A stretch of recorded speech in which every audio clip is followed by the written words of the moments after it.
Hello, friends, and welcome to the 46th episode of All New Snap Judgments.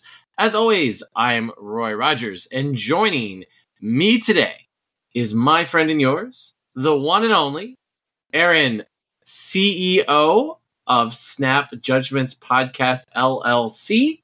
Glazer, how are you this evening, my friend? There is no LLC. Roy's full of shit. I don't know why he decided I'm the CEO of anything suddenly, but that's where we are. We'll get to why I start calling Glazer a CEO in a little bit when we start talking about the Snap Judgments empire. But we wouldn't be an episode if we didn't talk about the weather. This might be the first time in a while, Aaron, that our weather, even though we're both on the East Coast, is very disparate. It is the hottest day of the year of our Lord 2024 here outside of Washington, D.C. Glazer, what temperature in our beloved Republican, small r Republican Fahrenheit, is it where you are outside of New York City? It is currently 46 degrees, but in the 30s with wind chill. Yeah, that is morally reprehensible to someone who it was over 90 degrees in my apartment earlier today. Anyway, enough about our weekly dose into the weather. Aaron, who is our very special guest that will be gracing our program this evening? We've got the one and only Den. I don't even know how I hype him up anymore. He's one of the most important people at Marvel Snap. Say hi, Den. Hi. Den, you don't care if anyone follows you because you're too big. You've grown beyond caring about people actually following you. Must be hey, yes. How could people find you if they wanted to? If you're an English speaker, the best way to follow me is Twitter or be on the Marvel Snap Zone Discord. If you are French or just French speaking, I have a YouTube channel where I do as my best to just destroy my reputation. but no French Canadians, right? That's the rule. As long as you speak French, it's fine. Okay. I watch it and I don't speak a word of French. It's fun. Okay. But Den, just so everyone knows, is the head writer at Marvel Snap Zone, and he's wonderful, and he is literally in France. Are you in the new place?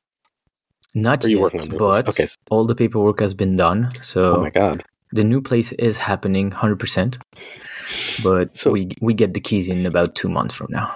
That's awesome. So Den is still in the old place, but the old place and the new place are both in France, which means he's 6 hours ahead of us. He stays up literally all night to do this, which we are greatly, greatly appreciative of.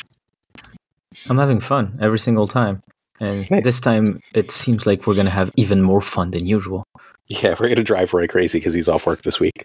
Perfect. Right. Well, everyone is appreciative that Den is on the show, except apparently the people of Quebec. But we, speaking of, though, the Snap Judgments empire, Glazer, we have a lot of stuff. Before I even do the socials, let's talk about the big announcements that you have here. Okay.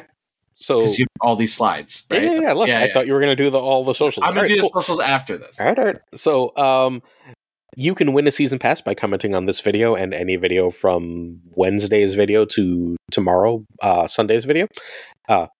Times of recording make my brain hurt still after all this time. But comment your favorite podcast guest ever and why it's Den. One sentence enters you to win a season pass. If you already have the season pass, you can win a gold pass instead. Gold passes stack in terms of time, not gold per day. So you'll just get a gold pass even if you already have it. Cool. All you have to do is comment who your favorite guest is, and there's a different thing to do in each video, starting on Wednesday and going straight up until tomorrow's video, Sunday's video, and then each of those will bear a season pass / gold pass for viewers. Cool. Awesome. This is a huge giveaway. It is now in honor of the thing I'm going to talk about shortly. But if you want to find out that you won the season pass, you're going to need to be on Elon Musk's house site, also known as. I don't announce that shit. I don't announce that shit on Twitter. I just announced it in a video. It just happens in my video. I hate Twitter. Go ahead. Okay, we'll get to where you can find the video in a second. Then, so I don't know. You can find the posts that Aaron makes on the Hellscape at Snap Judge Cast.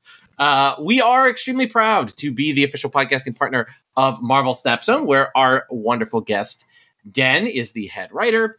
To support them and show your support for us, you should definitely join their Discord, which is the best large Discord in all of Marvel Snap. It's got a great community. Glazer's there all the time. Make sure that you check it out. Make sure you click the link to join that Discord in the description of this episode, either below us in the video or on your friendly neighborhood podcatcher.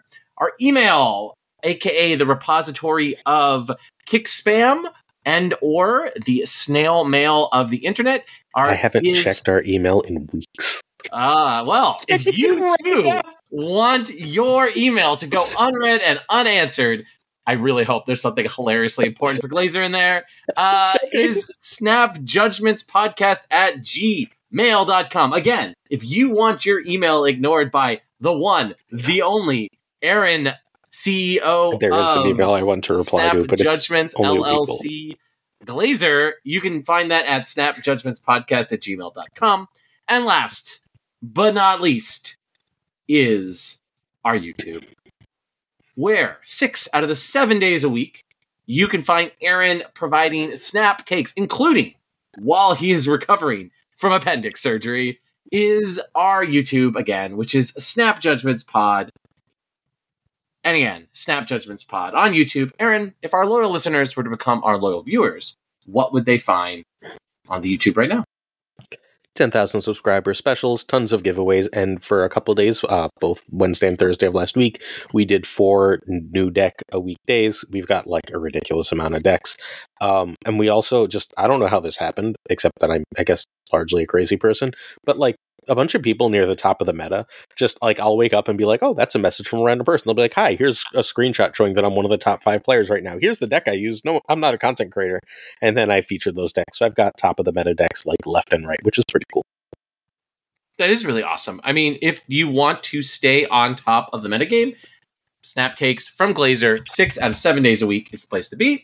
And if you want to support that content that Glazer produces, the podcast, the YouTube, and of course, the upcoming tournament that we will talk about in a second, you should support us on Patreon, which is Snap Judgments on Patreon. All right, Aaron, what initiatives, tournaments, leagues do you have going on through the Patreon right now? Well, all right, I'm going to start with the one you don't have to be a Patreon for. 427, 428, we have a free-to-enter for all tournament. We're doing it in conjunction with Pursuit Gaming. We've got at least $300 in prizes, and it's looking entirely possible. We're going to have much more in prizes. More news on that relatively soon. Hopefully relatively soon. We got to have a meeting first. But we're looking at a major prize pool tournament here, so please check it out. Join. It's completely free. All you have to do is join the Snap Judgments League Discord. And as you're seeing this, the Snap Judgments League Season 2 signups are in. Den, are you in again? Say yes. Oh, Rob, come on. Maybe. I'll bully Den into it later. Don't worry about it. He did this last time too. He's very non-committal until he's suddenly like, whatever. No, it's mostly that there's house stuff that I need to take care of right now. So I'm not responsible of my planning most of the time. I need to ask the person that knows what I'm supposed to do. That's fair. I'm going to message your partner. And she's sleeping right now. So I can, like, if I wake her up, like, hey, can I go into a Marvel Snap tournament? She's going to.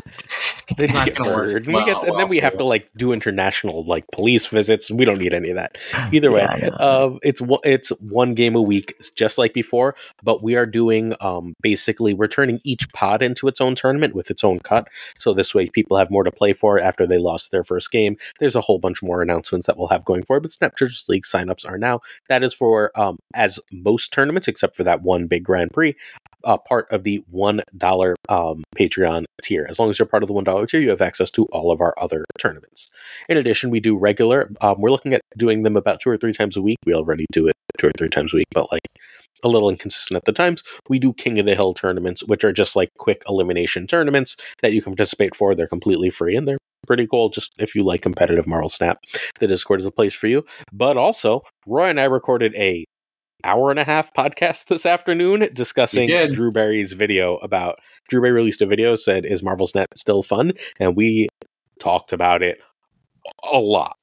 It's a 20-minute video, and we talked for an hour and a half. So it's a wide-ranging discussion, as I like to say in the descriptions of the episodes. And Atticus is in it, so the cat shows up. True. Roy's cat never joins us. It is Brew only shows up for these episodes, so the video doesn't happen. So that's fair. So if that's the $10 tier, if you're interested, you get early access to decks and videos on the $5 tier. Hopefully you're interested and check it out. If you're not, hey, no harm, no foul. Thanks for watching. Please like, sub, do all that stuff anyway. But if you want some extra stuff, the Patreon is where to go. All right. Last thing sort of about the Patreon is, again, Reverse pyramid. Some Patreons can be described as a pyramid scheme. This one is a reverse pyramid scheme. Glazer is constantly redistributing the wealth you give him back into the community.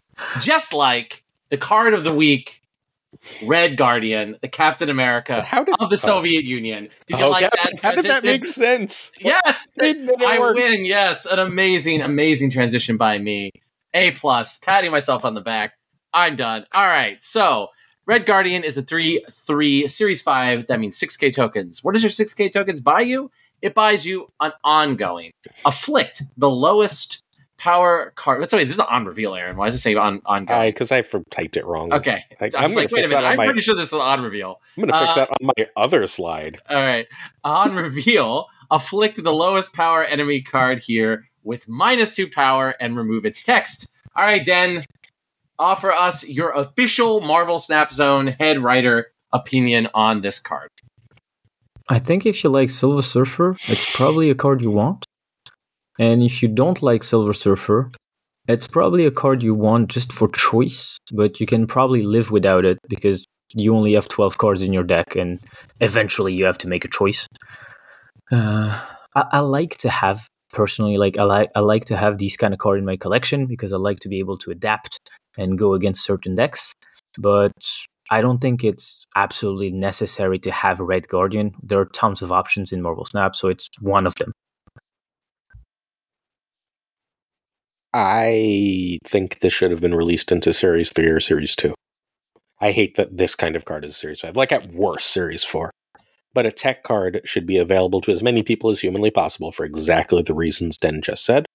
Yeah. And that this is a Series 5 card is completely obnoxious. That is my big take. The more I've thought about it, the more that has bothered me. And this is a good place to say it. It's a good card. You don't need it. Like, this isn't Mobius, right? Like, you don't, where, like, when Mobius came out, you, like, had to freaking have Mobius because the meta was making you have it because Loki was everywhere. That's not happening with Red Guardian. Especially because they murdered poor Zabu in his sleep.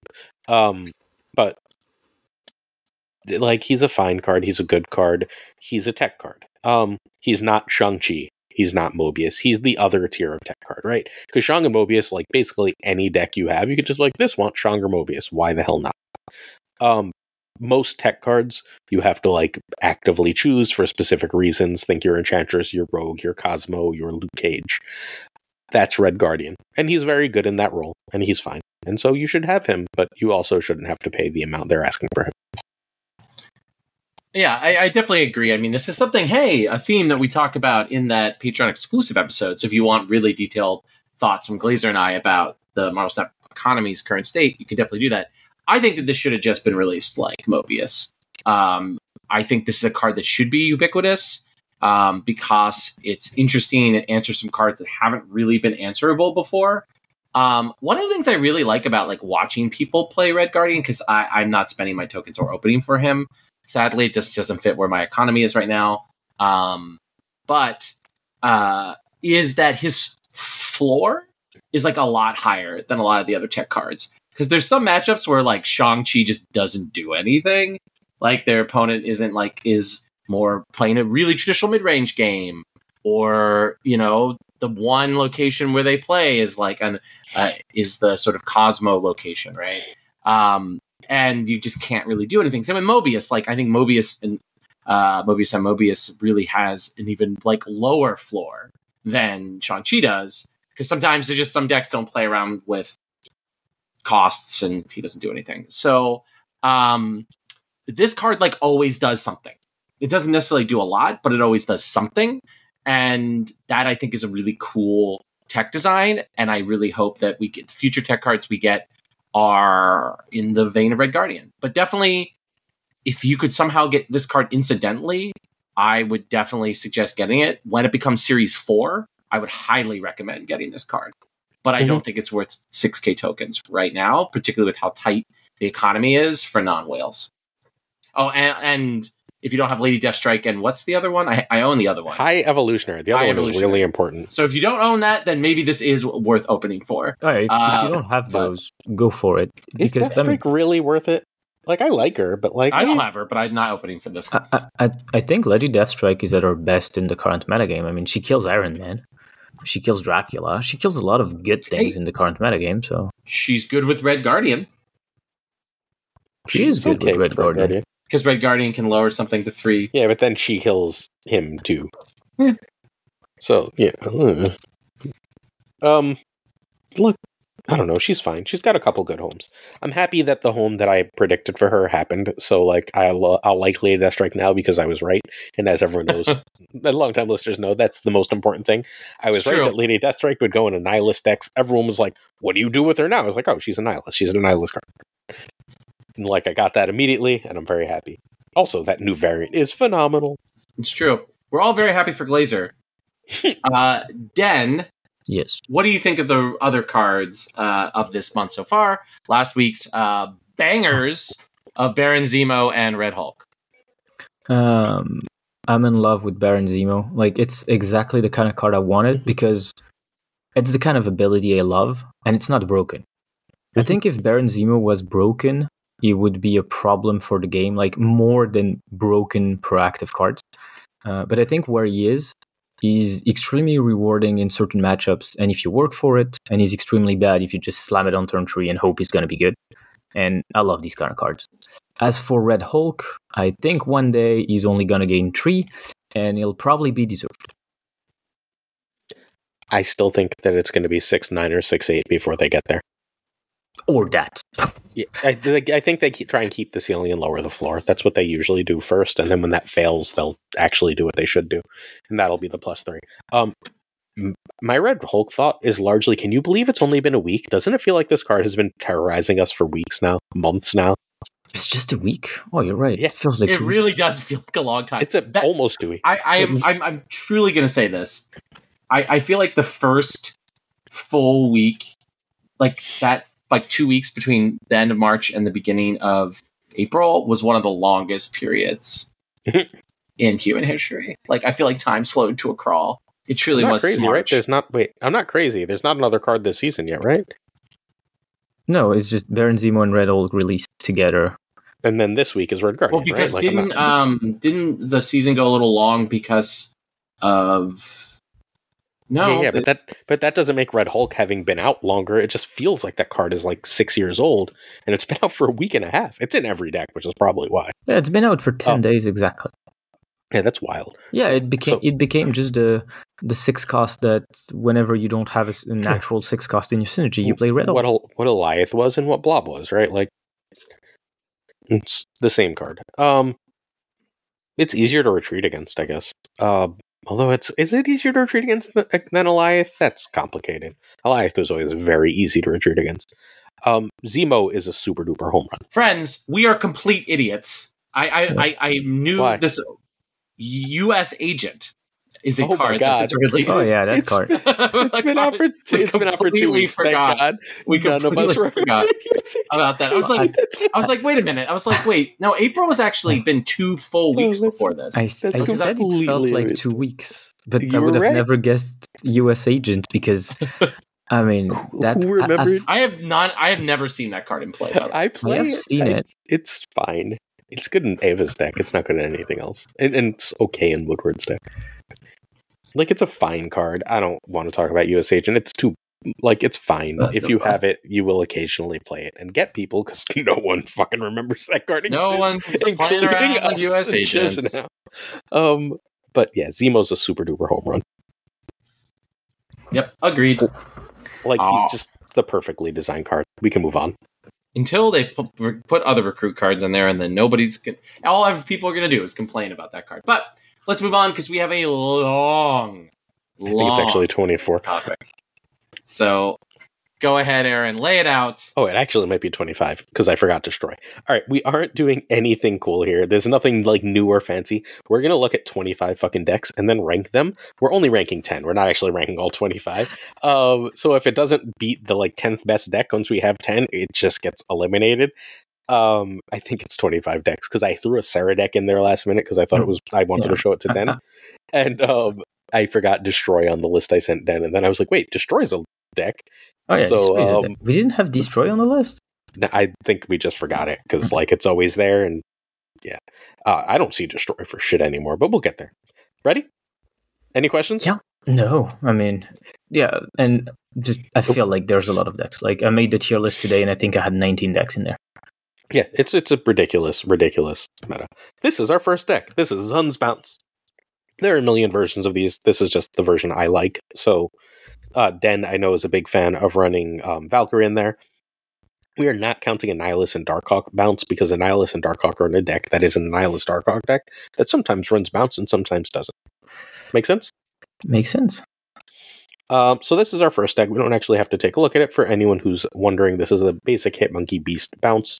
And from there, we're going to compare that to our second deck, which I think is Yup, because these two lists are not going to end up on the final list, but it's so fun that they're first two because I do this alphabetically, because it's versus Cerebro 2, classic old Cerebro 2 running Storm and Echo and Shadow King and such. There is no Cerebro 3 on this list. Cerebro 3 is bad. Stop coping. So And is this it deck is good? Question mark. Den insisted this deck be on our discussion. So Den, I want to hear Den. lead the way. Oh, the data told me it's worth discussing, but if we're making it a top 10, it's never top 10. So we're comparing it to Bounce. Is this better than Bounce? I mean, it's not a head-to-head, but I think Bounce is better into the meta. I mean, probably. Like, they just released Red Guardian. Red Guardian's never going to see more play than this week. Yeah. All right, so I'm going to go to the third deck. You guys talk about it while I write Bounce in first place and Cerebro 2 in second place, because that's how we started this list. Oh my god. This is why they're supposed to edit these in advance, by the way. We usually do, but Roy doesn't get to sleep tonight. All right, this is the Darkhawk Annihilus list. I could have shown the Bounce one, but everyone knows the Bounce one. Gnome has a Bounce one. This one is teched out for the current meta. It was top 5. It's now ranked like 10 or 11. It basically just says if I run Juggernaut and Cosmo, I have a shot into the Hela matchup, given all my rocks. And it's got like, I played a lot of this, and then another Loki that we're not going to talk about today, that both run Juggernaut, and Juggernaut is super well positioned against all the combo bullshit. Yeah, he's like shittier Cannonball. I mean, in some ways, yes, but like, those decks are really solid at throwing priority, right? And and Juggernaut, that gives you a chance against Hela, because you go Cosmo one lane, Juggernaut the other, and then you have who did the math? Sizer did the math. You have like a 58% chance of Hela landing on Cosmo. Like you have like a 66% chance or a 33% chance of it just dropping directly on Cosmo. And then he did some complicated math I didn't actually care about. And I was like, what's the final number? 58% is like good enough. So like if you Juggernaut and Cosmo on the last turn, you have a 58% chance of auto winning that game, which I think is really cool. I'm sorry. I like the you have a 50% chance of winning 100% of the time. 58% chance. 58%. No, it's like a 58% chance against Hela. When Hela goes off is a really good percentage. Glazer, everything you said was true until the very end, where you basically said 50% of the time you have 100% of the chance to win. No, it's not 100. Okay, so you have. Okay, so you have. Okay, you have I can explain further. Better than a coin flip chance of winning. If you do, but like significantly better in Marvel Snap turns than a coin flip chance. But you also have like several other chances because you're putting a bunch of rocks in their deck, and Hela just self-destructs itself a bunch of times. I think this is one of the best decks in the game. All right, Dan, that's some track laid down, my friend. Do you follow Aaron, or are you getting off on this stop? I think it's a good deck, but for the wrong reasons. Like, I don't think the synergies in the deck of anything special, and I think there's plenty of ways to do this better. This just has the right tech cards, but I can fit the right tech cards in any deck. Yeah, but Darkhawk is good. Like, people forgot how good people drawing rocks were. And, like, when opponents play rocks, you're in pretty good shape. Okay. I mean, look, it's a number 1 for now, no matter what, right? Oh, yeah. All right, let's go to our third deck, which is the first real contender with the previous deck. This is Discard Dracula. Do you think Discard Dracula is better than Darkhawk? Yay or nay? Do I think Discard Dracula is better than Darkhawk? Darkhawk Annihilus with whatever other cards around. Probably. I agreed with you before Red Guardian. I have played against several Discard Draculas with Red Guardian in the meta, and Red Guardian is real feels bad for this deck. Yes, against this list. Because this list relies too much on Dracula. There are new lists which are playing Dakin and Strong Guy, and so you have much more points, and your Dracula isn't as important. I'm not sure Discard Dracula will end up being in the top 10, or it will be like at the end of it. I think it's worse than Darkhawk. I don't know how it keeps up with Darkhawk. Are gonna get pushed anyway, so I'm gonna throw. I think that Glazer's love of novelty is getting the best of him here. I think that I agree with Den that definitely right now, I think the collector package is the weakest it's been in a while in Discard. But you can build Discard to survive the meta, and I think Corvus Glaive Proxima has been like such a consistent upgrade that you can swap around the payoffs. And Meek here, I think is also a pretty solid one of dodging Red Guardian plays. You have to be smart to get around him. So like, I think not leaning as hard on Mobius and Dracula, Discard is good. Like, I don't think Discard is, I'd say it's below the top 5, but I definitely think it's better than this like really cool deck that Aaron has here. But to me, is not like a tried and true proven settler that when we're talking about top 10. I mean, there's 2 different Darkhawk decks floating around the top 30 of the Infinite Leaderboard, and there's no Discard Dracula anywhere near there. Is my counter argument. So, like, if we're talking about like actual like climbing, right? Like, I just think Discard. Okay. Look, I'm outvoted, so I'm going to put Discard Dracula. I mean, I do think we need to. Sorry, Dan. There's something we do need to separate here. Mm-hmm. Like climbing pre-infinite, and then climbing the ladder, or like the top 30, top 60, top 100 infinite are 2 different things. Like I think Discard is better for climbing pre-infinite than Darkhawk. But Darkhawk could be better once you get into the top of the metagame and things are like, it's very like give or take a small group of people, like you need to be at the most innovative place. I put more weight towards the consistency and the sort of mid-level of skill than the high end of skill. So that would be my point. But go ahead, Dan. No, I think right now the problem is Discard Dracula isn't amongst the highest points decks, and it just doesn't run any text, and you can't afford to. So, I mean, if we go by this logic, every deck with like a couple of texts that can help against Ella Tribunal is going to be better. The question is, are we judging the deck, or are we judging its ability to beat Ella? Because if we judge by this metric, I mean, just make a deck with like Cosmo, Lady Deathstrike, Spider-Ham, and that kind of stuff. So it's competition against the broadest set of the meta, right? So like, what is the meta right now, I guess, is worth determining. So the meta, as I see it right now, is what we're seeing is a ton of Loki and a ton of combo, right? I don't see a ton of Loki. I'm seeing a lot of Loki. Like,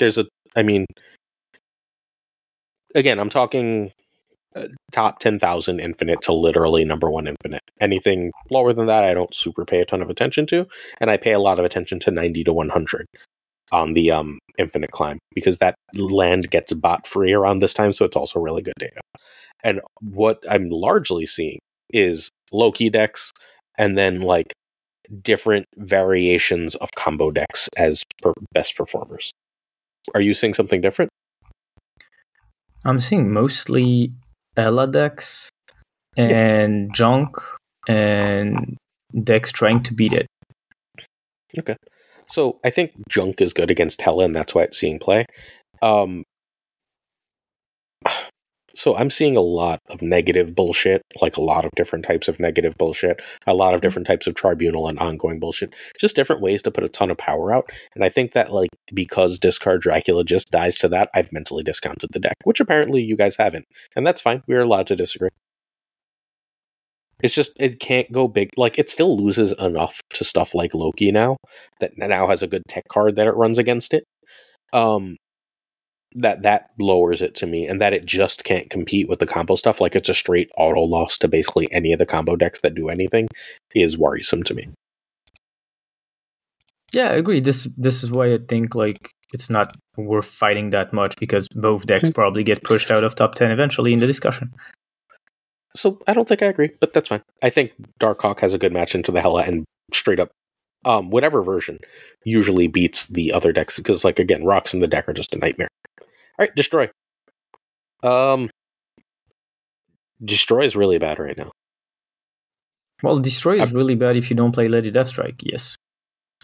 Even with Lady Deathstrike, I'm not having, like, I'm not seeing it. I'm just beating it so much more. All the tech cards that used to give this a hard time are back. Like, I'm seeing Shadow King in decks. I've hit both a Deadpool and an X-23 with a Red Guardian in the past day. Like Juggernaut is all over the meta, Cannonball is all over the meta. All these cards are just like giant nightmares. There's a ton of Mobius. Like, all of this just makes this so much worse of a deck than it was. Like, the meta, when the meta is everyone trying to do its own thing, it's fine.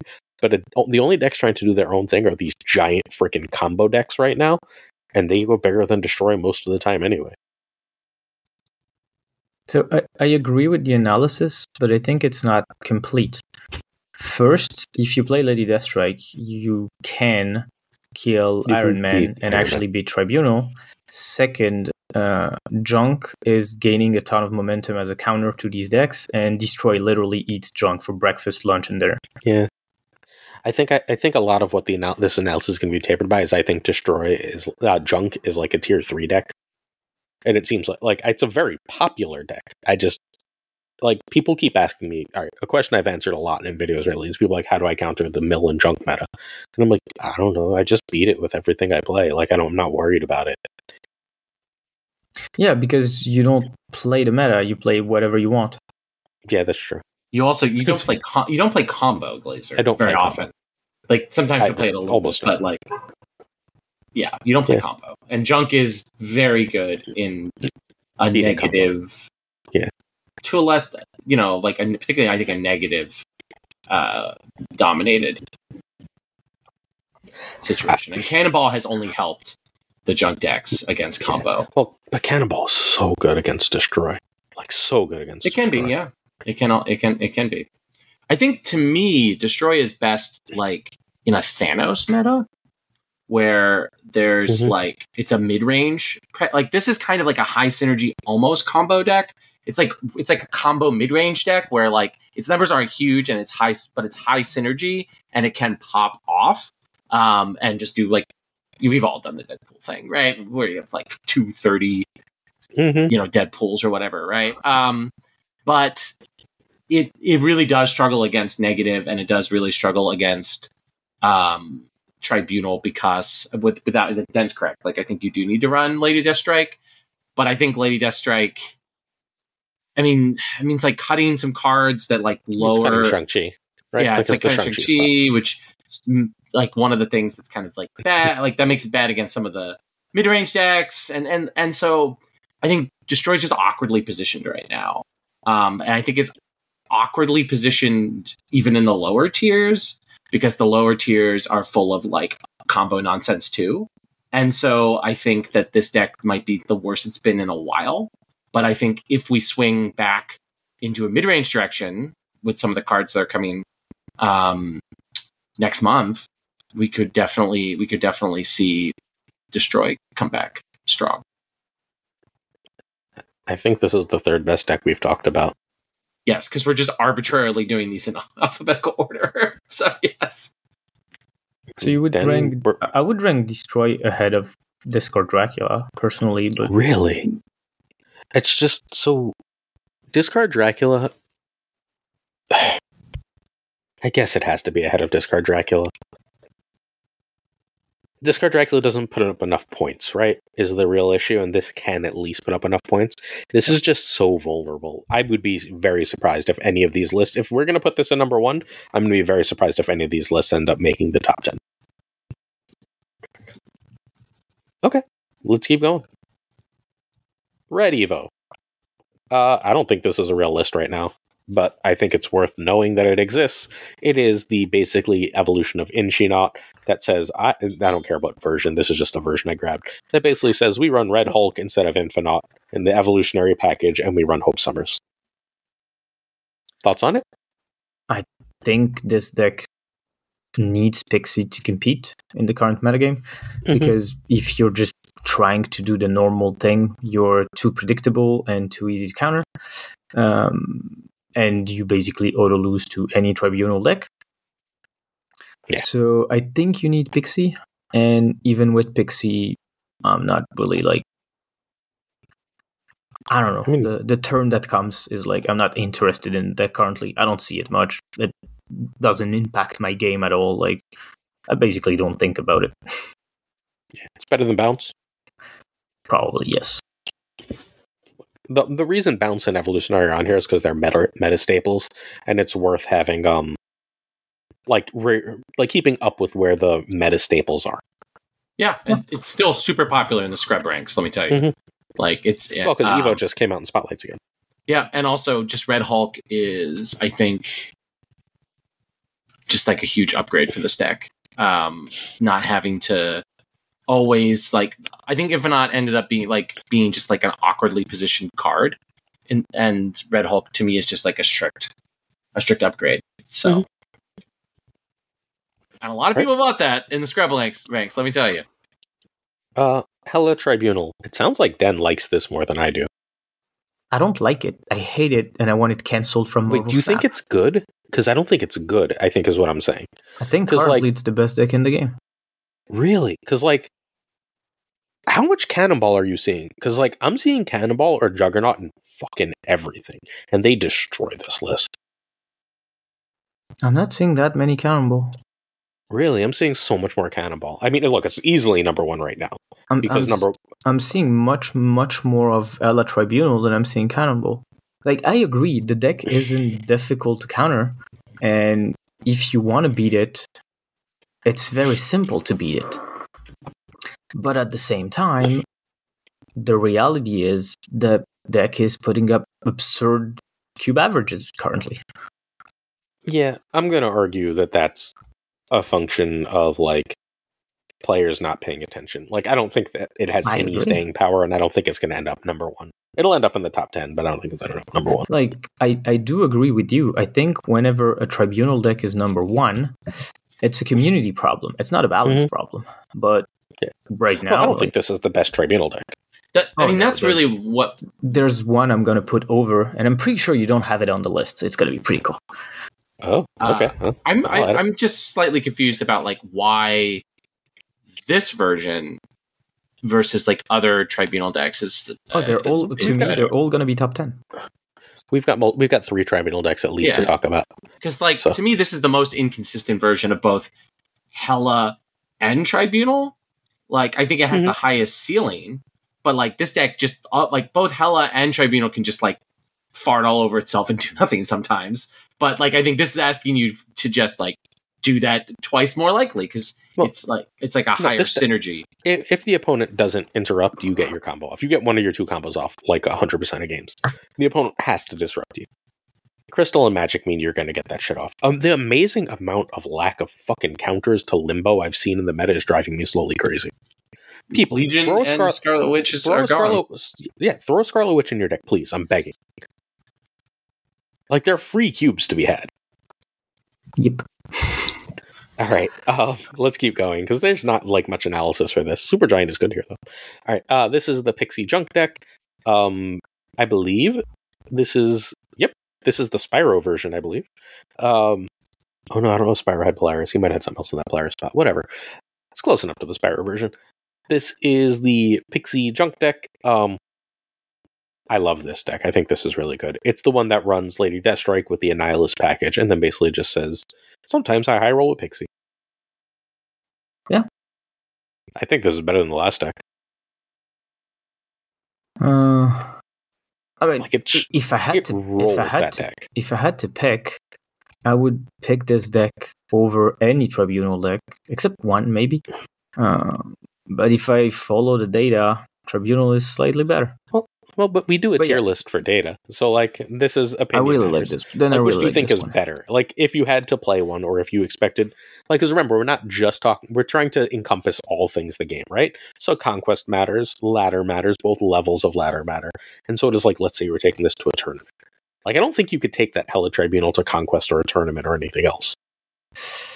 No, I would never, absolutely never, ever pick it for a tournament. So. Pixie in number 1, right? Pixie Junk? Yeah. Yeah, if we're going by what we believe, like, as humans. Like, we believe as humans. Data can inform us, but shouldn't define, because there's a lot of noise in data, right? Okay. Then Ella Tribunal is like 20th deck. All right. I want a top 20 just to trash Ella Tribunal. Oh my god, we're not doing top 20. I'm sorry. Can we do it's going to end up in the 10? top 10. I think so. Hella Corvus is probably number 1 right now, not because it's the best, because I don't believe it's the best, but because it is the thing which all other decks orbit around right now.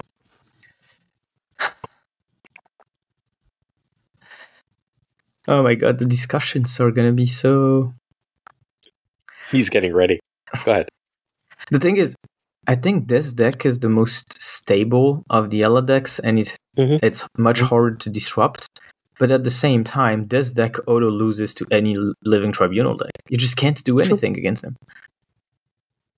So I guess like this deck is ranked based on the amount of living Tribunal deck that you see, and I personally see a lot. I'm seeing almost none. I mean, they're running from me a lot because I'm ruining their shit, right? Like every deck I play runs shit that ruins Tribunal. This is so annoying to interact with. So, like, I guess we have a 3-pronged meta, right? This keeps down all the mid-range decks, which eat the Tribunal decks alive, right? Which then this beats the Tribunal beats this. Yeah, basically, I mean, you take your deck to beat Ella Tribunal, so you commit to it, you get cubes against it, and then you meet Ella Corvus, and you're like, I can't do anything. Yeah. I mean, I think the issue is there's like 5 decks in the game that can do anything to Hella Corvus if it goes off. Otherwise, it wins or loses entirely on its own, and all of the decks that can beat this are basically Iron Man Tribunal bullshit. Yeah. Sounds about right. I think this is number 1 because it's what's causing those decks to exist. You see what I mean? Like the reason we have a Tribunal meta is because everyone's focused on Hella Corvus. Yeah, I guess I could agree. Powerful deck. Current number 1, Hella Corvus. We'll see if it lands there. We got a lot more decks to talk about, friends. All right. This is, I don't know why I put this on here, except I think it's cool. This is my my current, I'm calling this Lockdown for the time being. I don't care if you run Lockdown, Storm, or Professor X. This is a Professor X version with Galactus that people are just fucking dominating with right now. Yeah. Where do we rank Lockdown in its various forms now? Is it a real deck, or is it just surprising people because everyone thought it was dead? Wait, that's not Lockdown, that's Galactus. It's a Lockdown deck that runs Galactus. If you remove Galactus and make Galactus Doom, it's a Lockdown list. Okay, well, I mean, in my Lockdown idea, there was Storm, but it worked. Yeah. Okay.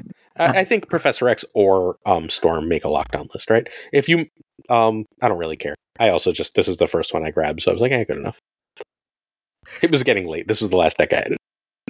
No problem. There is one thing I don't necessarily understand with this list. Mm-hmm. Why is there no cannonball? Like, you've been talking about cannonball so much, and this is literally like a cannonball list. Because I don't make the list, I just pull them. But yeah, I would have Cannonball on this list 100% of the time. I think Cannonball's incredible. Cannonball's incredible with fucking Galactus. Yeah. Like, Cannonball's just I would phenomenal. personally remove Red Hulk and have Cannonball in this deck. Yeah, I could see it. So, Red Hulk's great power for me has been, and I put Red Hulk in way more decks than I ever thought I would, because, like, you know me, I'm not playing a Red Hulk deck, right?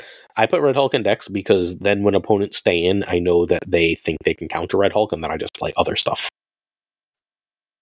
Yeah, that's a really good bluff. Yeah. That's the Sarah list we're going to talk about later. It runs Sarah and Cannonball, and then it's just like, huh, you think I'm going to Red Hulk and play like a kitty, and then I Cannonball and play other shit, and you're just screwed. What do? You can't possibly play around both. Either way, I think Lockdown is lower tier. It's somewhere around the bounce area. Yeah, I mean, overall, the deck is really good to target specific stuff, but once you're in like an open meta, you're gonna lose more than you win. Yeah, around the red Evo deck. Yeah, it's these kind of decks. Okay, we are on to Loki. Oh, we're gonna fight. Yeah, because I'm gonna have Loki way higher than you. This isn't the Loki I'm playing. I'm playing the Sizer Loki, and I feel like I can't lose. Like, as long as I draw Loki, I'm incredible, and if I don't draw Loki, I'm so well positioned into everything else. I only have one sentence. I think Loki's shit. Wow. Why? Because it can't beat Ella. Literally, it just runs the right tech cards. How does it beat Tribunal? Like, at least this version. It doesn't either. Like, literally... This version doesn't. Yeah, like, this could beat Hela with Shang-Chi, but, like, no. throwing priority. The beauty of Loki is Loki can do whatever the fuck it wants, right? Like, it can fill the other cards in. So, Loki runs Quinjet, Snowguard, Cable, and, what's his name? Coulson. And then whatever else it wants to run. The other version is running, just 4 fucking tech cards. 5 tech cards. It's running, Cosmo, Juggernaut, Mobius, Red Guardian, and Shang. And, like, you can tell what opponents are playing around, and then you just do the other thing and win. The problem is sometimes you can't Loki, but, like, that's not the end of the world. The other problem is hand size, because I keep filling my goddamn hand. I haven't played Loki in a while, and I keep filling my hand and losing draws, and it's really frustrating. Sounds like a skill issue. It is. But the deck is... I mean, so... I know you don't care about Infinite Leaderboard, right? But different versions of Loki are currently number 3 and 5 on the Infinite Leaderboard, and I would bet you there's at least a few more people playing it. Huh. Like, it's just so good. Like, I think Loki is really good at the highest level. Because at the highest level, people don't close their eyes and just do what their deck is supposed to do. And that's actually how you beat Loki.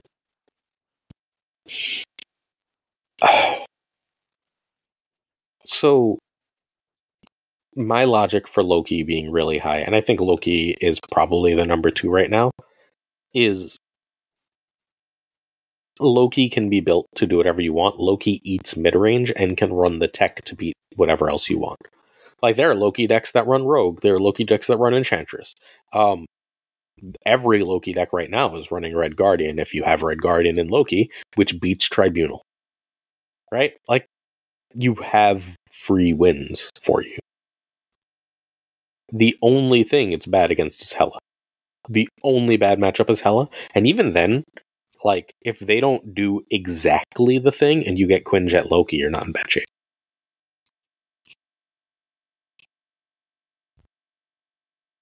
And you still have, like, if you're smart, you at least have Cosmo, if not Juggernaut. I could see Juggernaut in this list making Loki much better. But the version I've been running. The list I'm seeing on screen... Yeah, it doesn't matter what list. Loki as an archetype, things that you can do. This is, the version that you have is the Tanjo version. This is the Tanjo Anjo version that he's been playing, that he's ranked right now ranked number 3 with. But I don't think it's the best version. I think Tanjo is just an amazing Loki player. I think the Sizer version is the one that's teched out for the meta, because Sizer is much more of a brewer. So Sizer's yeah, it's just like literally like Cosmo, Juggernaut, Mobius, Red Guardian, Shang, and says, I've got an answer for whatever the hell you're doing. Sure, I mean, I'm not saying like Loki's a terrible deck, but I think in the current metagame, Loki has barely any reason to be played, except if you're in a very, very limited metagame. I think if you're good at Marvel Snap, Loki will give you wins. Because the trick to Loki is very, very often knowing when you Loki and which of the game plans to pursue, based on what your opponent is doing. And I think a lot of people lower Loki's win rate because they see Loki on 4 and they go Loki on 4. And I don't think that's right a fair amount of the time. That's definitely wrong. For sure. So, but I think that's how people play it. Like, I've played a lot of people, and I'll just be like, did they just Loki me? Did they not see what I was playing? Like, then I win, right? But, like, I think that's what hurt. Like, I have Loki at number 2 right now. I think it's better than Pixie Junk and Hella Tribunal. Yeah, in the world of really good Snap players, yes. In the world of everyone plays Snap, no. Okay, let's assume that we're in the 90s to post-infinite, and we're like top 20,000 post-infinite. Let alone Conquest or Eternity. If we're not in like top 200, I don't like Loki. Really? I don't think someone that's 5k on the ladder is going to be able to play Loki in this meta. Look, I'm 10k on the ladder, and I play Loki real well. I got like a 70% win rate with lots of Loki decks. Then my question is, why are you still 10k? Because I'm lazy and I play a bunch of brews that don't work. I have to. And then you play Loki to mitigate for those losses? Look, so here, my Loki today. Just today. I'm 10-6 with Loki, with a plus 12 cubes. Then I'm 1-0 with the Ava deck, because I wanted to play the Ava deck. I'm 1-0 with like a bunch of decks, 2-1. And then I'm 2-4 with a Hitmonkey deck, 4-4 with a different bounce deck, 1-3 with a different bounce deck. Then I've got a Pixie deck that I'm 72% with. Then I've got another bounce deck I'm 1-2 with. I'm not good with one specific Loki deck. I keep losing with it, so I deleted it. And then where's that other Loki deck that I've been playing? And then I'm 7-2 with yet another Loki deck. So basically, I lose a lot with bounce. Yeah, I was about to say, note Glazer's win rate with bounce when he's talking about how good bounce is in the metagame. I'm not. I've said bounce isn't good in the metagame. Bounce is like literally about to be off this list. But like, I just continue to dominate with Loki. I just don't play a lot of Loki. Like, I can't do a fucking video with 3 decks a day if I'm not testing like 10 decks a day. You know what I mean? Yeah. And a lot of them don't work. So what are you gonna do? Also, I don't always play seriously, but that's neither here nor there. Loki I have to pay attention to, right? Bounce I have to pay attention to, but Bounce is just really poorly positioned. Where would you have Loki then? Helicorvus is number 1. I don't think it's better than Helicorvus. You think Pixie Junk is better than Loki? It's not better than Helicorvus. What's our number 2 right now? Pixie Junk. Yeah, it can be around Pixie Junk. All right. Then Roy, decide above or below Pixie Junk for Loki. Above. Okay. Loki. All right. So I don't think we never have a full mid-range meta again because Loki exists. That's neither here nor there. Mill. I don't know what to do with this list because... With this list precisely? Or with Mill. I want to kill it. This list precisely is not good, I think. Okay. But to me, the deck is... I mean, I think we're going to have the reverse conversation. Like, to me, this deck is what you said with Loki. I think if you give this deck to a really, really good Marvel Snap player, he never loses. Really? Have I played any of this? I feel like I've never played this list. Or like I haven't put in enough reps for this outside of the Ava version, which I like a lot. Apparently, I only like on my phone because there's no... This version there's no like read. Doesn't look good though. like I've been playing a version that's definitely. I don't think Maximus is actually a card that you want either. I don't know. I thought I played everything. I've played almost none of the Dr. Octopus versions. That's not true. Nope. The Mogwai one I was bad with. I don't like Mogwai decks, but his brain doesn't work the same way I do. Like, I'm sure they're fine. He's really good, but like... Dan, how would you, the Shadow King, Maximus, Absorbing Man, like, these seem pretty non-standard. Like, what would you, what cards? The reason I have this list is I just note the name on the creator. All right, Dan. Well,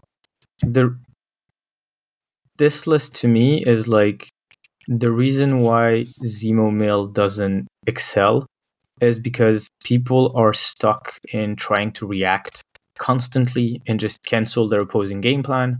And the problem is when you actually cancel their game plan, you snap them, they leave and give you 1 cube. When you don't cancel, they snap you. And so actually, like, the way the snap works in the game is terrible for a fully reactive deck. But if you can get actually some points, and if you can get some predictability in the deck, which is like playing cards such as Beast, which means you can replay some effects, playing some disruptions such as the Junk trio, playing cards like Lady Deathstrike, like just limit the randomness of your abilities and maximize your ability to anticipate what you're going to get out of your disruption. This deck is incredible. The thing is, we're not building it this way. We're building it for maximum high roll right now. And maximum high roll only works when you're playing for points. Because people are just going to retreat whenever they can't play. And when this deck snaps you, you know it's because you're not going to be able to play the game. So how should it be built? Oh, let me send you a list. Read us the list. We got viewers. I definitely think that a deck running more 1-drops and Falcon, I think, is something Beast that would be better. Or Beast, yeah. I mean, or you Beast, just get it for free. Yeah, is definitely a way to go. That's the version I've had. It has the one I've been playing to middling success. And the other thing is, like, everyone is running Magic because I don't like the Magic in this list at all. Like, the logic behind Magic, what I've heard most people say is, but once you empty their deck, you're actually happy there's 7 turns. The thing Magic does is give you more energy. As long as they have enough cards to use their energy in their hand, it doesn't matter how many cards they have in their deck. And so the logic of going Magic into Dr. Octopus and you empty their deck and their hand, it's great. But the thing is, you have to snap before you Octopus. And when your Octopus pulls some cards and loses you the game, you're like, why the hell did I snap? But if you snap after, the maximum you're going to win is 1 cube. And that's what I don't like about the deck. Like, you're setting up for 1 cube wins and for 2 to 4 cube losses. That makes absolutely no sense. Wait, so read us the list that you would play. Spider-Ham, Yondu, Hood, Cable, Beast, Gladiator, Zemo, Sentry, Shang, Annihilus, Lady Deathstrike, Red Hulk, and I think I'm at 12. Okay. So, yeah, that's the list you previously had with Deathstrike now that she's better, replacing Valkyrie. Yes. Because I played a bunch of that list. Yeah. Why don't I have stats? Did I just play that on my phone? I should not be lazy and keep things on. That deck just never loses to Tribunal decks as well. Yeah, that deck destroys Tribunal. It's not good against Hela, though. Well, it depends. Because the thing has to get lucky and pull the right things. Yeah, right? but you reverse the snap. Because if they snap you, you just lose 1 cube. If you Spider-Ham Ella, you win 1 cube. But if you Cable Ella, you win more because you snap on the spot and they don't necessarily know why. And if you're able to kill Ella later on in the game, you can leverage your snaps and stuff like that. Like, for example, this is what I said when I said, like, control the ability. Like, for example, if you have, like, a hand with, I'm just going to say random stuff, but, like, if your hand is Yondu, Cable, Gladiator, Beast, you can snap that because you know you can empty the deck by turn 3, and statistically, there's more chance that Ella is in the deck instead of in the hand. Like, this is how the deck should be played. You need to be able to math out the chances of killing a certain card, and if the odds are more than 50, you snap. Okay. So I'm assuming you want this in number 2? Yeah, but I know it's not for most people. Like, so it's that versus Loki. I don't think it's going above Helicorvus because it's not the orbit of the meta the right fact now. that Loki is a really bad matchup for this deck, I'm okay to put Loki ahead of it. Okay. So we'll put Mill in number 3, Pixie Junk in number 4. And goodbye, Bounce. Thanks for coming. We Well, it was always nice enjoy your presence since you're killing my stats this It's season. in the garbage can, just like Glazer's win rate with the deck. All right, moving on. Seriously, it was like so many bounce decks. I didn't realize my bounce win rate was that low. Yeah. All right. Next slide. How do I do that? I go over to the slideshow. Okay. Move. Classic move. Wait, that's classic move? Classic move. Not Silky Smooth. Silky Smooth will be later. Oh, okay. Heimdall move. So there's 10 people on Earth who can play this list at a high level, but when they do, it's really, really good. It's my basic take on it. I'm going to put it low, and I don't think it's going to make the top 10, but if you are good with move, if you can like look at your hand on turn 1 and go, here's where I need to play things in order for turn 6 to happen well, then you are easily playing a top 10, top 5 deck. But the number of players who can do that is so low, including like genuinely great players. It's absurd. I have not seen this deck in a very long time, and when I play it, I personally play the bounce variant. So yeah, sure, whatever. Bounce variant or this variant, it doesn't matter. Yeah, so it's 2 cards different, right? I don't mind it. Like the only thing I would change is the fact I would play Enchantress over Shang-Chi, because I think you can just beat the big cards with your points. You don't have to kill them. And then you have like Spider-Man plus Enchantress for the Tribunal decks. But otherwise, yeah, I could see this deck do actually really good. I mean, if so it beats you accept to lose like 50 games to learn. Right. That's the issue, right? Like, so I went to a tournament a couple weeks ago, a live tournament, and Timmy Trogdor played this to second place. And like, there's all these meta decks that are doing like great things, like all this discard and all these other things. And he's just like, like not this exact version, right? But again, like there's like 4 swing cards in this, and the other 8 are basically locked in. And he just rolled. He just destroyed people all day. He lost in the finals because Hella did Hella things more than he did his things. But like, it doesn't have many super bad matchups. Well, and like, it's just really strong.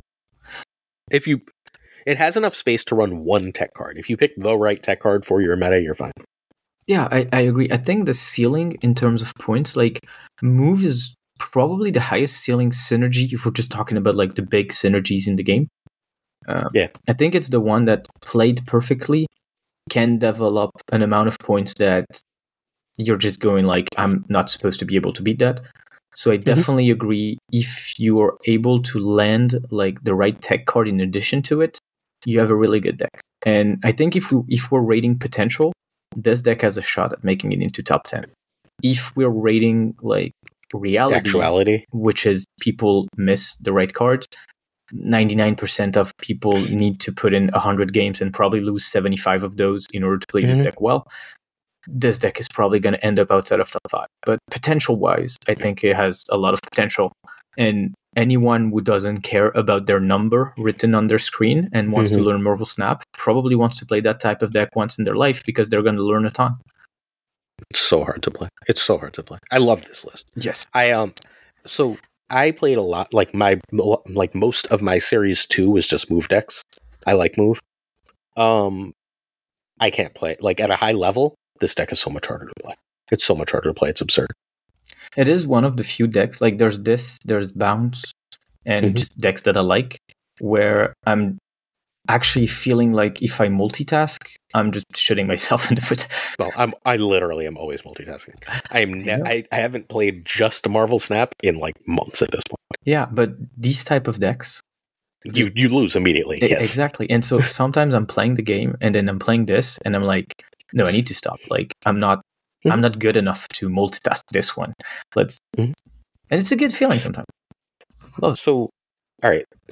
Let's start by talking about this with Destroy and Discard Dracula, since those are built-in synergies to the game. Potential-wise, played well, sure, but like, is its median low enough to put it lower than those two? I would still put it higher because I think in the current meta, the ability to fit tech cards is super important, and this one has a better ability. Okay. I think I agree with that. Then this has to go below Hella Tribunal, no?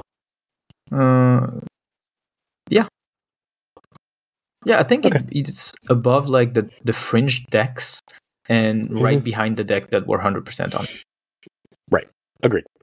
Which means goodbye to Evolutionary. This will be the first time, I believe, that we've had no Evolutionary on the list. And it feels great, because I hate that archetype. Alright, the Mr. Negative Null decks, which are chilling all over the top of Infinite right now, which breaks my fucking brain. This one finished number 1 in February, which again breaks my brain. Yep. Completely insane. And then I went and played it, and I did way better with it than I thought. My large issue was I kept being like, Shang's fake, and getting shunged in the face. Yeah, I can understand that. To me, like, I think this deck is much better in a metagame where there's a lot of destroy in this kind of card, in this kind of one. I think Negative Tribunal is just better in the current metagame. So the question is, do we want to discuss two negative decks, or do we just want to say you should play the other one? Because that's the end with this one. It's like, play the other one. Yeah. So let's just say negative, and we'll combine them. That seems reasonable. This is the next one. It's Negative Tribunal. All right, so it's negative. Negative is a top of ladder deck. I will argue that negative needs to be in the top 5 right now. I don't know where in the top 5, but it needs to be in the top 5. I agree. My argument is I want it as low as possible because I don't like the fact that this deck can be that good.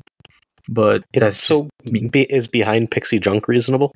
Behind Pixie Junk, I mean, I think it has to be ahead of Pixie Junk. No, that's the thing. If we're talking pure power level, it's around like Hella Tribunal.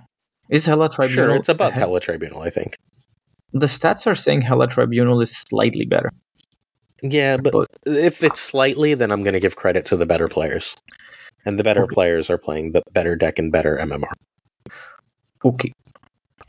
Is that, you know what I mean? Like, I know what you mean. So I think, so Pixie Junk is right above Hella Tribunal right now. So the comparison is negative decks or Pixie Junk. I think I lean negative just slightly. Yeah. And then I don't think, I think I'm fine with Mill above negative. Yes. Also because if you have a problem with negative, Mill is literally unlosable. Almost. I mean, I have a game where they negative me on turn 3 and their empty deck on turn 4, and I have half their deck on my board. It's so fun. Fair enough. Fair enough. All right, so Negative Tribunal is currently our number 4 deck. Just so everyone knows, this is a good point to do the top 10. Number 10 is Darkhawk, which is about to get bounced. Then we have Discard Dracula and Destroy. 7 is Move. 6 is Hella Tribunal. 5 is Pixie Junk. 4 is Mr. Negative, and we're just combining negatives. 3 is Mill, 2 is Loki, 1 is Hella Corvus. There's still at least 2 or 3 decks I feel really strongly about. Yeah. And the funny thing is, usually we tend to agree on most things. And I think this is also why, like, I kind of misjudged this metagame a bit. There's so much more diversity than I thought. Yes. So, Hella being the top deck made things have to be weird. Yeah. She's gonna make you go crazy, so... Yeah. So, alright. Straight up ongoing Tribunal. We don't have to have this on the list, right? Negative Tribunal covers it. Yeah, I mean, it's behind negative. It's a worse Negative Tribunal. Like, there's just... Right. Unless you're missing cards, you should be playing one of the other two. So, with one exception, it does win a lot of those mirrors because of Super Scroll. That's it. Does win a lot of the mirrors because of Super Scroll. Well, negative should be playing Super Scroll. Okay. Well, it's not, though. The negative versions are not. Well, the one in the tier list this week does, but okay. Really? Oh, it is. I'm just wrong. Okay. That's the Spyro list. Spyro played it to super high, then stopped playing it and died for a while, tanked his rank, and then he climbed back up with the Pixie Junk. I just like Spyro, and I just like really met a few days ago and have been chatting. All right. Iron Patriot probably doesn't belong on the list, does it? All right. So let's start with, it'll be at the bottom. Is this better than the Dark Hawk? Because I don't think so. Is this better than the Dark Hawk? I don't think Patriot is that good, but I think Alioth is. He's great. Yes. So I don't know if we have something for that. If we have like a metric for. I mean, sure. My metric is just you should. If you think Alioth is dead, you should be sticking him in some more decks. He is very good right now. Yeah, Alioth is very far from dead. I agree. I don't think it's this deck that makes him good. I just think you can stick him in decks. This just happens to be the deck he's in. Like, is there a reason he's not a top end in Loki? No. Right? Like, is there a reason he's not a top end in a Junk or Mill deck instead of a Red Hulk? Not really. He's fucking totally fine in all of those situations. True. It's just we haven't stuck him there yet. We probably should, now that I think of it, but that's not here. Slowly, yeah. He's part of those cards that if your deck is bad against Living Tribunal, suddenly is a little better. Yeah, much, much better. Yeah.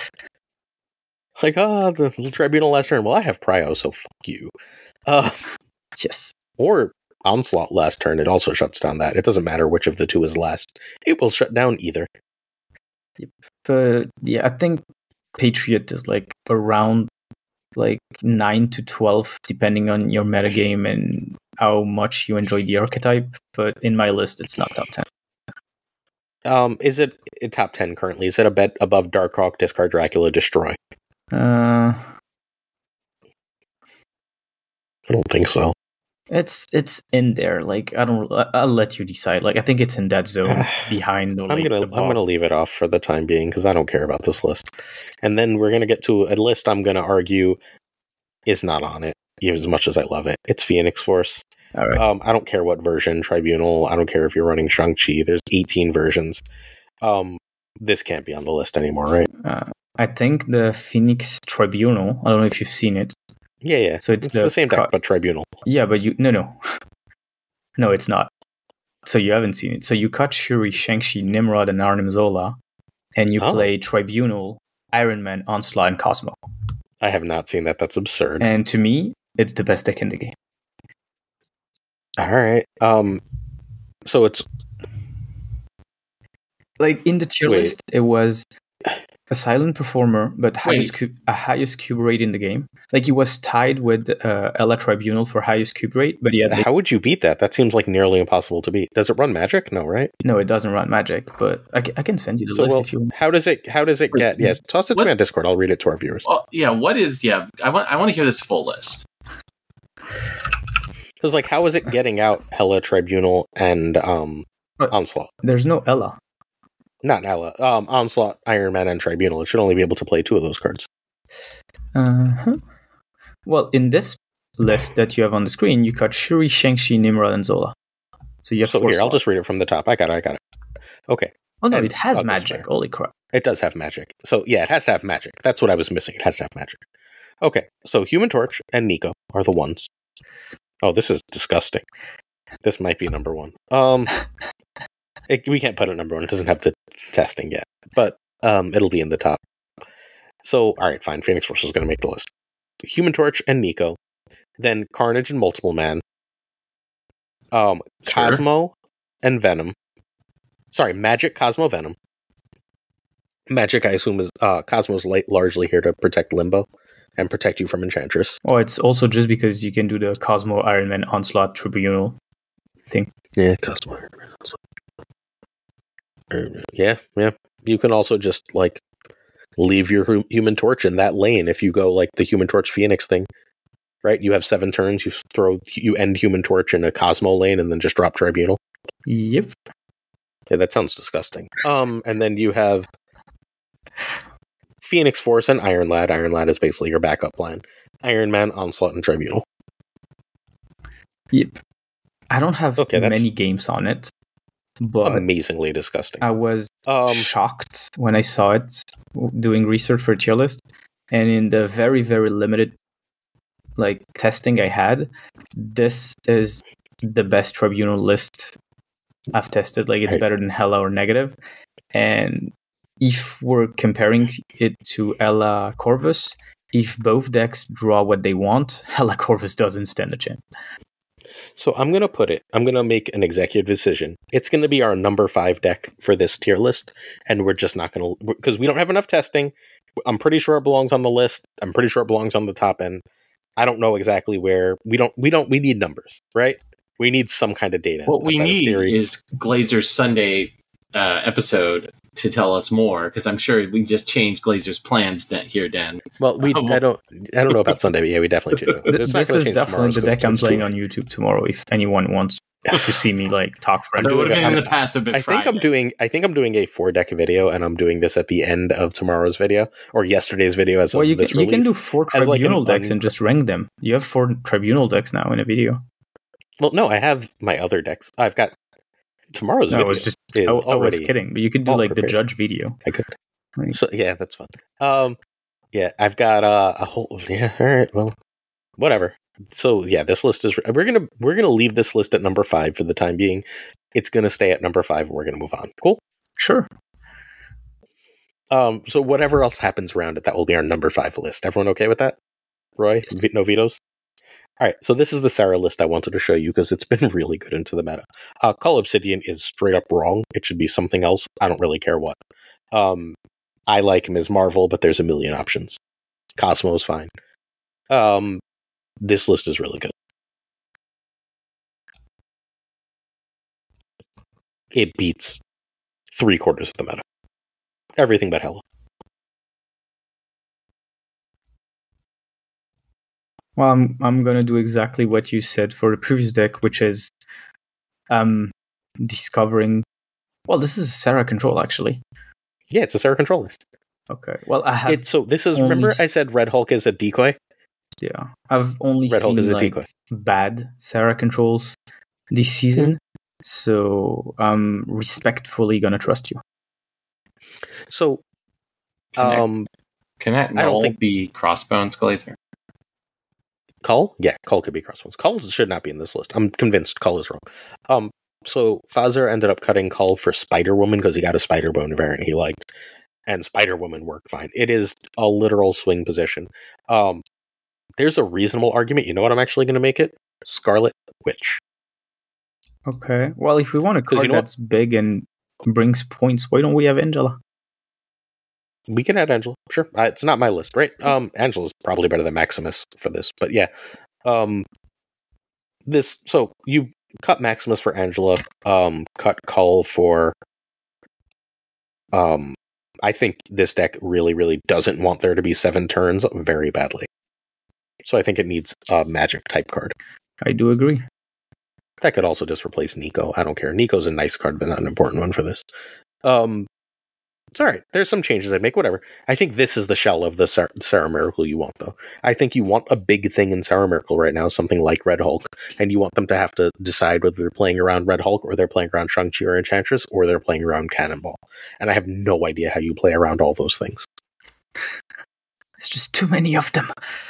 Well, it's that they have Red Hulk that makes it so hard to play around. Yeah, I see what you mean. Like, because most players, even good players, are figuring that, like, if you go Sarah and you have, like, a 15 power Red Hulk, you're going to go 5 cost Red Hulk and play that kitty, or 5 cost Red Hulk and play Jeff or whatever, right? Yeah. And if instead they get hit with a Cannonball or a Shang and Enchantress, it's hard. Yeah. Where would I rank this? I don't know. I think it's on the list. I think it's, like, better than Destroy right now. Like, this destroys Destroy. As I said, like, I have 0 games on it, and it's not going to end up on the list. Like, it's different enough from the other Sarah decks for me to respect it. Mm-hmm. But all the Sarah decks that I have as an example have very bad stats. All right, let's move on. I wanted you to see this list. I thought you would like it. I love it. Silky Smooth I think we have to have Silky Smooth on the list, but I don't think it's very good. I think amongst like the flexible points decks, so like the Destroys, the Draculas, and all these decks. Oh, it's better than those. Yeah, I think it's the best decks amongst those that struggle against Tribunal because it doesn't put enough points. So I don't know where we at exactly. Well, it beats Hella Tribunal. It's above Hella Tribunal. Okay. So it would have to replace Shang with Enchantress, which is fine. It can do that. It doesn't matter. And then Spider-Man is hilariously good against that matchup. Spider-Man is hilariously good. Spider-Man or Polaris. There's a reason to run Polaris. Yeah. I mean, I'm kind of convinced Shang-Chi should be Enchantress in the current meta, but... Me too. So lower than Pixie Junk, ahead of Hella Tribunal? Yeah, somewhere in that zone. I could see it being better than Pixie. I just don't think it is. I also... This is another deck that things I play feed on. Right? Like, Loki thinks this is a very cute deck and would love to play all these cards for cheaper. Yeah. Alright. Kitty Shuri. Whatever version of this you want. This is one of the, like, 5 versions Brada sent me that he's been playing to... He's at, like, rank 6 or 7. And a bunch of people are hitting Infinite with this and doing really well with it. I think this also belongs on the list just as a, like, this is where Shuri is, and Shuri is still good. I hate this version less than the previous versions. I mean, I don't think this is top 10 even now. Really? It just... Okay. It's a less flexible way to make points, and you don't make enough to... That's fair. Compete. Warren doing it. Like, you know what? I think that actually convinced me. Any arguments for this one, Ray? Nope. All right. The classic. This is the best surfer right now, or the best surfer that I have numbers for right now. This is basically our classic surfer spots. Does this belong on the list? I think Surfer belongs on the list. I'm not playing Surfer this way at all, but yeah, I think Toxic Surfer belongs on the list. I think Toxic Surfer doesn't belong on the list 1 second. Like, if we were doing a top 5, Toxic Surfer wouldn't be top 10. So, I think Toxic Surfer is way better than this. I mean, So I think Toxic Surfer, okay, so I have 2 takes about Toxic Surfer, and they are very simple. Take 1 is fundamentally Toxic Surfer is really strong. Its base is really strong. It can put up points with anything, including the biggest Hella decks. I beat the crap out of Hella with Toxic Surfer most of the time. My thought, too, is I'm 100% sure Mystique is wrong on that list. I'm pretty sure Mystique should be Forge. And I'm like 60% sure that Magic should just be Hope, except people aren't canceling Magic, so Magic is fine. we're talking about Toxic Surfer right now? Yeah, I mean, I guess we shouldn't. Let's come back to Toxic Surfer. Just to...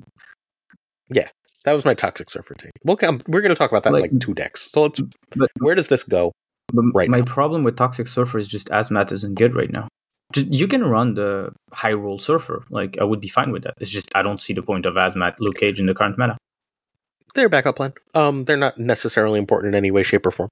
They are like literally 100% just there because if I didn't draw Surfer, I can steal mid-range wins by having Hazmat Luke Cage. Against like Silky Smooth, if I don't see Surfer, that's an unwinnable matchup. And then with Luke and with that 1 change, now it's winnable. That's literally how I use that. It is a Surfer deck, not a Hazmat deck. Toxic is not the plan. It is the backup plan. I've maintained like a 65-70% win rate with it in Infinite. I haven't played it in like a week because I got bored, but yeah.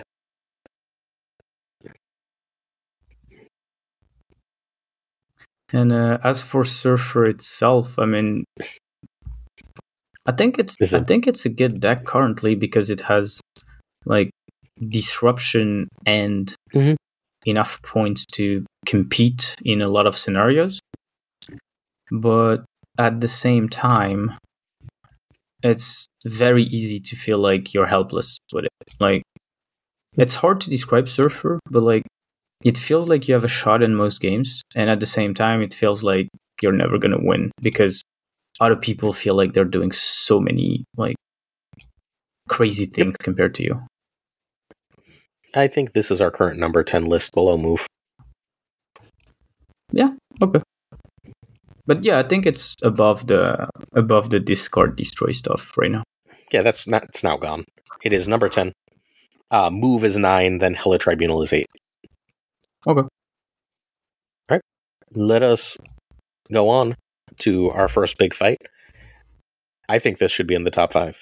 I don't know why people aren't playing it. I think it's still one of the very best decks in the game. Oop. What's number 5 right now? Okay. Number 5 is Locked in Stone. So that's that weird Phoenix deck. I think this is better than Pixie Junk. And Pixie Junk is what, probably 4? 6. 6. And so negative as a whole. And I think this is better than negative. Yeah. Like, it's got Reality Stone. I can agree to that. Okay. Wow, I thought that was going to be a fight. Is this better than Mill? Because this face plants Mill and Loki. Well, it face plants them because the matchup is good, but they have other upsides. They do have other upsides. Yeah, and this can beat Hello, though, just on straight up points. No. Oh, I beat Hello all the time with this. Well, I don't know what your opponents are doing, but... I mean, just Blob gets so fucking big. Yeah, but even if Blob is a 20, you still need like 2 more cards alongside it to win the lane, because their lane is supposed to be at like 30 or 35. Yeah, if they get there. I mean, you get the perfect out and they don't? Yeah, I've had very little. Yeah, okay. All right. I think what this deck does is it forces the Hella to high roll. Hella wins some games just medium rolling because it just spreads solid power everywhere. This deck does that consistently and requires Hella to be in the top 25% of its outcomes, which not all Hella decks and not all Hella pilots are capable of putting the deck in that position. Would be my argument for this deck. I would have this number 2 or number 3. I think it's somewhere around the Loki Mill. I don't think it's Hella Corvus, but that's a play rate thing as much as a quality thing. Everyone's not playing this, and everyone thinks it's bad. And I don't think it needs the Hella package. The Hella package is nice, but have you played any Thanos, like the old version of Thanos, since the Thanos change? I've tried the Scar one when it came out, and I quickly realized that there was not too much to it. And I haven't tried this one. Well, I've tried the Corvusella, but not with all the disruptive package. Yeah. So I've liked this version, and I like the version we were at the end, where I actually put in Cull too, where I'm just running more 4-drops. Like, I'm running Cull, I'm running Mockingbird, I cut Magneto. I don't bother with Hella, I don't bother with Corvus, and I just run more powerful earlier stuff to do. And I say I've got enough draw to get my early stuff, and I'll just put up enough power on the board. I can see that. It's been fucking fine. Everyone acts like this deck is dead, and and you have to be good, right? I think there's a lot of bad Thanos players out there. You didn't have to be good with Thanos a month ago. You could be bad with Thanos and still win a lot, which was why it was so popular, right? Now you have to be good with it. But good players won't play it, and it just confuses me. Occasionally, I'll be on someone I know is good as stream, and I'll be like, "Can you just play Thanos for a few games for me?" And I'll send them the list, and then they win, and then they stop playing it. I'm like, okay. Well, because they played it for 2.5 months, so now unless they're convinced it's broken, they're gonna play something else. So, all right, ahead of or below Mill? I could see it being ahead, and that annoys me. Yeah, ahead of or below Loki? To me, everything is ahead of Loki. All right, I'm going to put it in number 2 for now. Which means Surfer is gone. Move is now number 10. Toxic Surfer. So this is the original, what's his name list? This is the original list as created by Gregor. I think this is still one of the best decks in the game because it puts up enough power to beat Hela, basically. I'm sure Mystique is wrong. I'm going to keep saying that. At this point, Gregor has moved on from Mystique. Mystique is like 5 cards ago. He ran, he's got sick of losing to Hela Tribunal. So he ran Red Guardian for a little while, and that worked fine. And Rogue for a little while, and that worked less well, but okay enough. Red Guardian is better for that matchup because you just want to get rid of Iron Man, right? You don't really care about the rest of the bullshit. Like, none of it works without the Iron Man. And it's the only 0-cost card. Which is why the negative version is such a pain in the ass. But if you cut Mystique for just fucking Forge, and you only ever use Hazmat as a I didn't draw Surfer, can I beat a mid-range match? This deck has really good matchups into everything.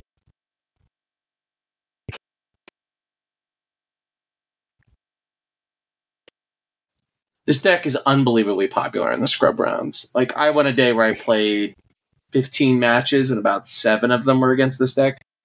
So it's definitely popular down in Scrublandia here. It's also really cheap, right? Like, there's only one Series 5 card in it. And it was a Season Pass card, right? Oh, no. Shaw. Yeah, Shaw's a Season Pass. I run Hope in mine.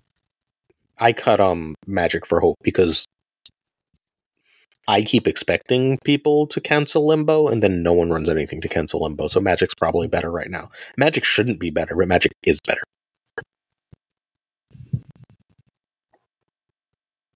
Yeah.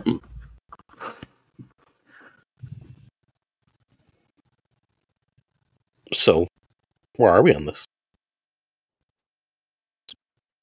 I think it's in the 10 to 12 place. Like, I wouldn't rank it above Move. I think I would rank it above Move. I would rank it above Move. Rank it above Move. I don't think it's above Hela Tribunal. Oh, no, it's not. No, it's but not it's better than Silky Smooth by like a lot. I don't think it is personally, but so Silky Smooth has like almost no chance of beating this unless it runs very luckily. I mean, if we go by head to head, yeah, I know, sure. I know. We're not doing head to head, but like this has so many good matchups right now. Like the junk nonsense, unless they get your Luke, just falls apart. All right, I'll keep it in below Tribunal.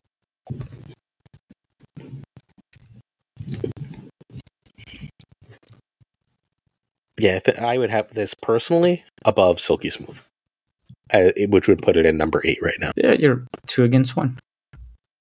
Well, Roy, do you have this above Silky Smooth and Hela Tribunal or below? I have it above Silky Smooth, but below Hela Tribunal. Right. So that's how I would. Hela Tribunal will then be number 10 on the list, but that's fine. So I'm going to put it above Silky Smooth. It's below Pixie Junk right now. Oopsie. Let me write. We're going to have kicking Hela Tribunal off this list, and you should be happy. Ready? Ready. I mean... Oh, that's it. That's the last deck. That's the last deck, buddy. I was like, wait, we're not kicking Hela Tribunal off because you're done. I thought we were... All right, I will read our top 10 here. So we've got Hela Corvus, Thanos, Loki, Mill, Negative Dex, Phoenix, Pixie Junk, Toxic Surfer, Silky Smooth, and Hela Tribunal. So for the month of April, these are our top 10 decks in Marvel Snap. Our very scientific top 10 decks in Marvel Snap. Wait, so I'm going to actually, let me go back. I have never been less confident in one of these lists than this month. Yep. It's not that I think it's wrong. It's that I think there's so much volatility. And there's so many polarized matchups. Yeah, I think that is very true. The only thing this list tells me is that the metagame is very diverse right now. And depending on your playstyle and what you see the most, you're going to have a very different opinion. Yeah. Yeah. I'm going to win a lot of cubes with that Phoenix deck in a few minutes, though. All right. I agree. All right. We are on to our final segment of the evening, which is our variant of the week. So we have the new hip collection, Cosmic Companions. We have 3 different ones. This is a rare thing here. All right. Who picked the awesome Infinite? I did. It's one of the few hips I have gold. I love it.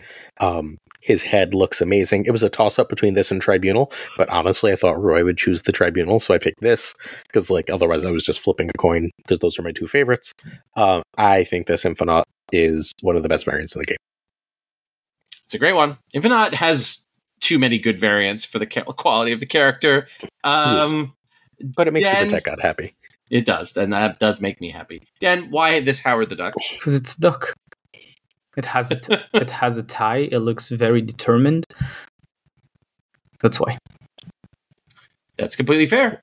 I picked this Annihilus. I did consider the Living Tribunal, but this Annihilus is just like too badass and captures like what Annihilus like is as a villain.